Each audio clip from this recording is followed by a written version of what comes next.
This book review focus on this book called entitled Strategic Play with 1d4 by Milos Pavlovic. Notice there was, I think, a mistake in the back, because if you turn, here it says a complete repertoire for black against 1d4. No, this is a mistake, okay? This is a repertoire for white, not for black. And the author has a very interesting approach, which is to give you a strategic understanding more than a line and try to memorize it. So it's giving you a real repertoire based on the understanding of the position, of the opening, not about memorizing d4, d5, c4, etc. Okay? So, with that said, let's start to see one of the games, game 54. Notice it tries to give you a repertoire based on this idea, okay? This is the kind of position he wants you to reach. And throughout the book, he explains why. So this is a good book to have, okay? So before, knight f6, knight f3, g6, g3, bishop g7, bishop g2, castle, castle, d6, and knight c3. So this game was played between Artemiev and Adiban. Adiban is an Indian player, one of the top rated Indian players, at the Gold Money Asian Rapid in 2021. Here the author writes, this line is also interesting, and in recent years a lot of new ideas have arisen in it. It used to be known as a way of handling the Pirk or King's Indian that was considered okay for black. But now we have some interesting positional developments to explore and learn from. Here is the question, because the book has also a lot of questions, so that's really good for you. Question: is it good to block the C pawn at an early stage in this type of positions? So he asks you, this move is good because it blocks this pawn, so you cannot fight for the center. And that's a good question to ask. The answer is, it is possible and even normal to do that. This system can be considered a mixture of the Pirk and King's Indian, and, as we will see, the E pawn doesn't even need to come to E4. So that's kind of very interesting, right? Because this approach is totally different from what I was taught, that you need to occupy the center with pawns, control it, and so on.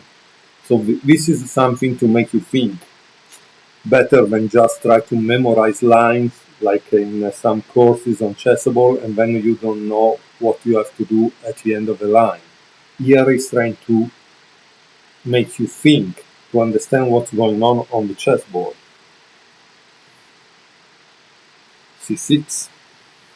Also, it's important to note what can happen in case black want to go to c5 at once. And here he shows a line for c5. So the author also covers theoretical lines, but he is trying to tell you things.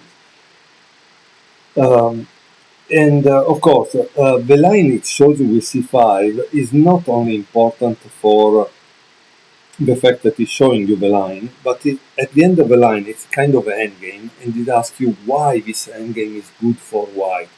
So again, it's making you think upon the position instead of just giving you move after move, maybe generated by an engine.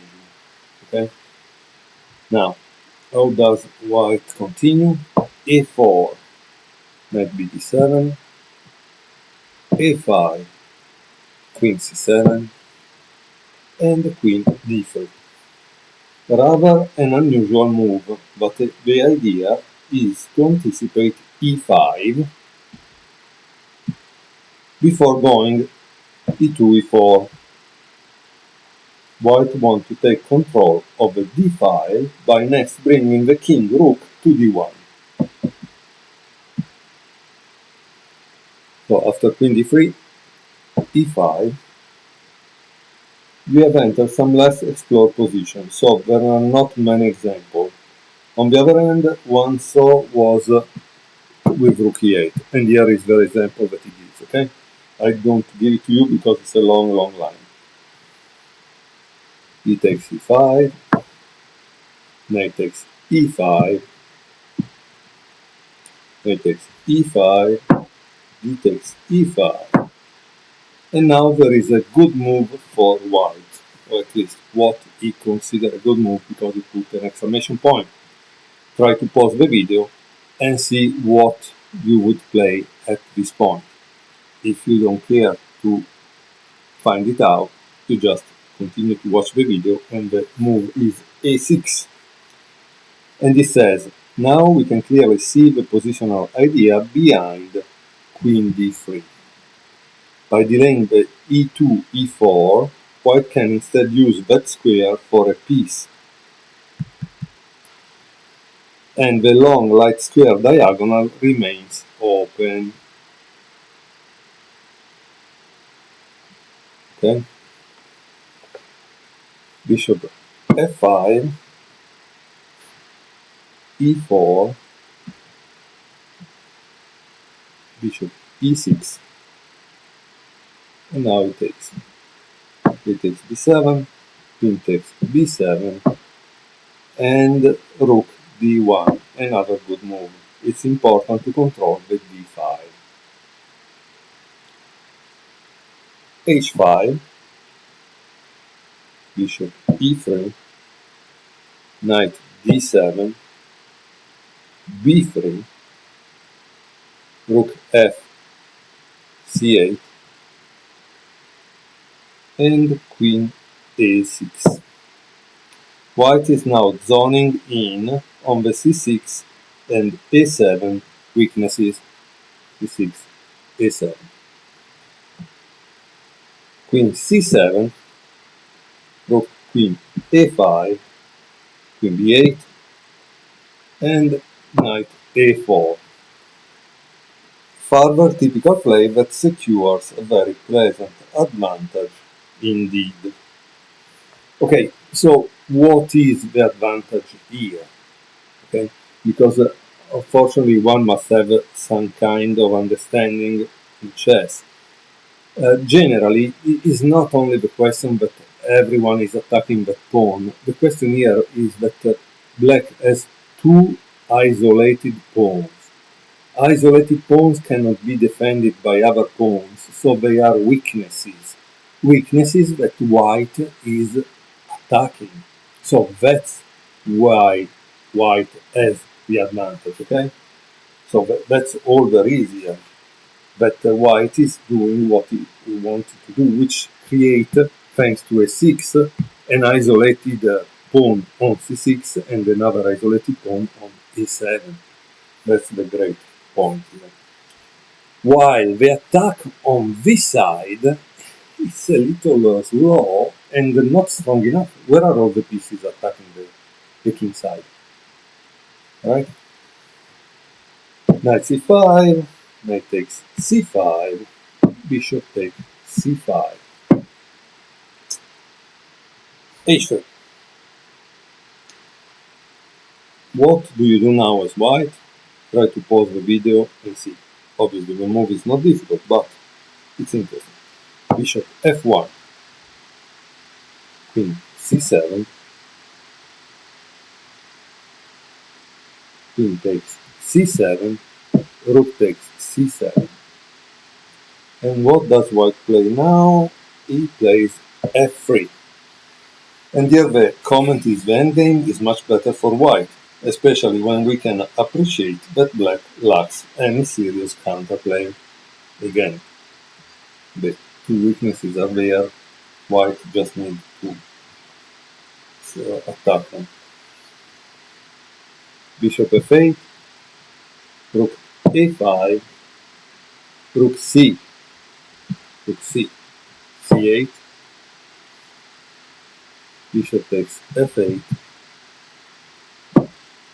king takes f8, and rook takes e5.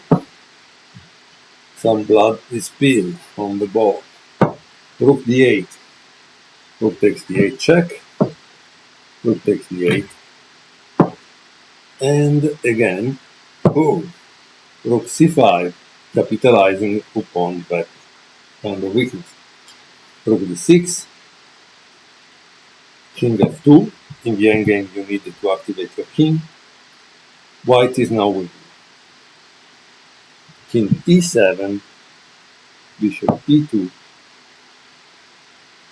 bishop c8, e5, rook d2, king e3, look how beautiful is white position, rook d7, rook takes c6, another pawn gain, bishop b7, rook c5, king e6, bishop c4, king e7, and now the final move is bishop b5, okay? And white wins. This is a great book because, again, it tells you the strategic play instead of just memorizing variation after variation. And so it's worth it. And there are a lot of good games as examples that we can learn from. I hope you will enjoy.